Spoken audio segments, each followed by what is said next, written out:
విపక్షంలో ఉన్నప్పుడు నైతికత గురించి ఉపన్యాసాలు ఇచ్చి అధికారంలోకి వచ్చాక అది మర్చిపోవడం ఏంటో బ్రిటన్ ప్రధానమంత్రి కీర్ స్టార్మర్ని చూస్తే తెలుస్తుంది.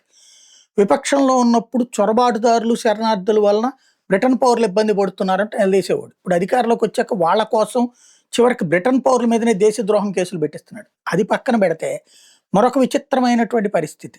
ఆరోపణలు వచ్చినా సరే దిగడు, పట్టించుకోడు, సమాధానం చెప్పడు. ఇప్పుడు బోరిస్ జాన్సన్ చేసిన పెద్ద బీభత్సమైన నేరం ఏమీ లేదు. ప్రధానమంత్రిగా ఉండి ఆయన టోరీస్ వైపు నుంచి చేసిన తప్పు ఏంటయ్యా అంటే, కరోనా టైంలో ఎవరు పార్టీలు చేసుకోవడానికి వీల్లేదని చట్టం తీసుకొచ్చి ఆర్డర్స్ ఇచ్చి తను 2 పార్టీలో పార్టిసిపేట్ చేశాడు. ఒక పార్టీ తనే కండక్ట్ చేశాడు.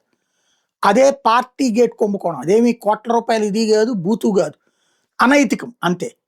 దానికి అతను మీదన అందరూ విమర్శించాడు. ప్రధానమంత్రి పదవి వదులుకున్నాడు. తర్వాత వచ్చినట్టు లిజ్ ట్రూస్ ఆర్థిక వ్యవస్థను బాగు చేస్తానని అధికారంలోకి వచ్చింది. ఆవిడేదో ఒక బడ్జెట్ తీసుకొచ్చి పెట్టింది. అది సంస్కరణ పరంగా ఫెయిల్ అయ్యింది. అనుకోని విధంగా సంక్షోభం వచ్చింది. దాన్ని పరిష్కరించవచ్చు మళ్ళీ నిపుణులతో.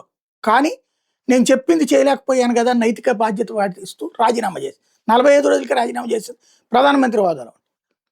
ఆ తర్వాత వచ్చినటువంటి ఋషి సౌనక్ ఆర్థిక వ్యవస్థ నిదానం గాడిని పెడతానన్నాడు, సెటరేట్ చేసుకొచ్చాడు.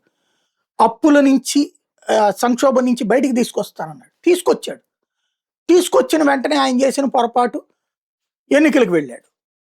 తీసుకొచ్చిన వెంటనే వెళ్ళాడు.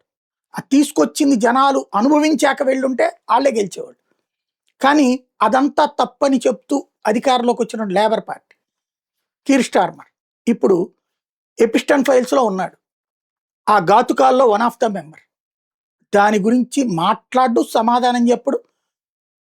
తను ఎలాంటి రాజీనామా చేయడానికి సిద్ధపడ్డు. కమ్యూనిస్టు. అది విచిత్రం అక్కడ.